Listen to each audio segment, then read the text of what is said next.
ഇനി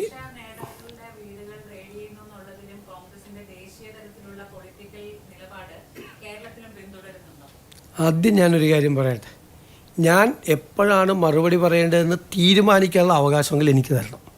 നിങ്ങളോടാണ്. ഞാൻ മറുപടി പറഞ്ഞില്ല, മൗനി ബാബയാണ്. 12 പ്രാവശ്യം ചോദിച്ചു. എങ്ങനെയാണ് ചോദിച്ചതെന്നറിയാം? ഒന്ന് രാവിലെ ഞാൻ വീട്ടിൽ നിന്ന് ഇറങ്ങിയതാണ് വീട്ടിൽ നിന്ന്. അപ്പം ചോദ്യം. അത് കഴിഞ്ഞിട്ട് ഞാൻ വീണ്ടും അകത്ത് കയറി കുളിച്ച് പുറത്തേക്ക് ഇറങ്ങിയപ്പോൾ വീണ്ടും മൈക്ക് വെച്ച് ചോദ്യം. ഞാൻ കേരള ഹൗസിലേക്ക് കയറുമ്പോൾ ചോദ്യം, ഇറങ്ങുമ്പോൾ ചോദ്യം. പിന്നെ ഞാൻ വണ്ടിയിൽ കയറിയിരിക്കുമ്പോൾ ഒരു മൈക്ക് എൻ്റെ മുഖത്ത് വന്നാൽ ഇടിച്ചത്. ഞാൻ ആരോടും പറഞ്ഞിട്ടില്ല ഇതുവരെ. ഇപ്പം നിങ്ങളോട് രഹസ്യയോട് പറയാം. എൻ്റെ മുഖത്താണ്. ഞാൻ ഒന്നും പറഞ്ഞില്ല, സത്യം. എന്നിട്ട് എന്നോട് ചോദിച്ചു. അപ്പോഴും ഞാനൊന്നും പറഞ്ഞില്ല. എപ്പോഴാണ് പറയേണ്ടതെന്ന് തീരുമാനിക്കാനുള്ള അവകാശമെങ്കിലും ദയവ് ചെയ്ത് എനിക്ക് തരാം. ദയവ് ചെയ്ത് എപ്പോഴാണ് ഒരു കാര്യത്തിൽ മറുപടി പറയാൻ വേണ്ടേ? ഞാൻ പഠിച്ചിട്ടല്ലേ പറയേണ്ടത്, മനസ്സിലാക്കിയിട്ടല്ലേ പറയേണ്ടത്, ഉചിതമായ സമയത്തല്ലേ പറയേണ്ടത്. ഞാൻ അങ്ങനെ ഒളിച്ചോടുന്ന ആളാണോ? അങ്ങനെയാണെങ്കിൽ ഞാൻ ക്യാബിനറ്റ് ബ്രീഫിംഗ് നടത്തി തുടങ്ങിയില്ലേ നിങ്ങളോട്?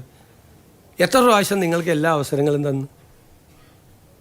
അപ്പോൾ നിങ്ങൾക്ക് ചോദ്യം ചോദിക്കാനുള്ള അവകാശം പോലെ തന്നെ എനിക്ക് മറുപടി പറയാനുള്ള അവകാശം കൂടി എനിക്ക് തരണം.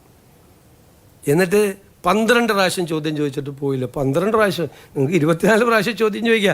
എനിക്ക് മറുപടി പറയേണ്ട സമയം ഞാനല്ലേ തീരുമാനിക്കേണ്ടത്. അതെനിക്ക് തരണം. റിക്വസ്റ്റാണ്. അല്ലല്ല ഇങ്ങനെ അല്ലല്ല. ഞാൻ അങ്ങനെ ആകണമെന്നാണോ നിങ്ങൾ പറയുന്നത്? ഞാൻ ക്യാബിനറ്റ് ബ്രീഫിംഗ് നടത്തുന്ന ആളാണ്. നോ. നിങ്ങൾ ചോദിക്കുമ്പോൾ അല്ലല്ല, നിങ്ങൾ ഇല്ല. ഞാനിപ്പോൾ വന്നിരിക്കുമല്ലേ. ഇല്ല. നിങ്ങൾക്ക് അദ്ദേഹത്തിൻ്റെ അടുത്തേക്ക് പോലും പോകാൻ പറ്റില്ലായിരുന്നല്ലോ. പിന്നെയാണ് നിങ്ങൾ 12 പ്രാവശ്യം ചോദ്യം ചോദിക്കണം. നോ. നിങ്ങൾ അങ്ങനെ പറയല്ലേ, അങ്ങനെ ആക്കല്ലേ, അങ്ങനെ താരതമ്യം ചെയ്ത് നിങ്ങൾ അങ്ങനെ ആക്കല്ലേ. നിങ്ങൾ ഈ വിഷയം കേൾക്കണോ? എനിക്ക് പറയാനുള്ളത് ഞാൻ പറഞ്ഞു. ഞാൻ മറുപടി പറയേണ്ട സമയം തീരുമാനിക്കുന്നത് ഞാനാണ്.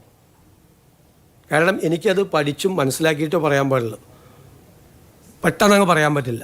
ഞാൻ അതിൻ്റെ സമയം തീരുമാനിക്കേണ്ടത് ഞാൻ. അതിനുള്ള അവകാശം എനിക്ക് തന്നെ. അത് നിങ്ങളല്ല തീരുമാനിക്കേണ്ടത്. നിങ്ങൾക്ക് ചോദ്യം ചോദിക്കാം. അതിനുള്ള അവകാശം ഞാൻ എപ്പോഴും തരും. മനസ്സിലായല്ലോ? ആയതുകൊണ്ടാണല്ലോ പറയാൻ പോകുന്നത്. നിങ്ങളല്ല തീരുമാനിക്കേണ്ടത്, ഞാനാണ് തീരുമാനിക്കുന്നത്. അത്രയും എനിക്ക് അവകാശം വേണം.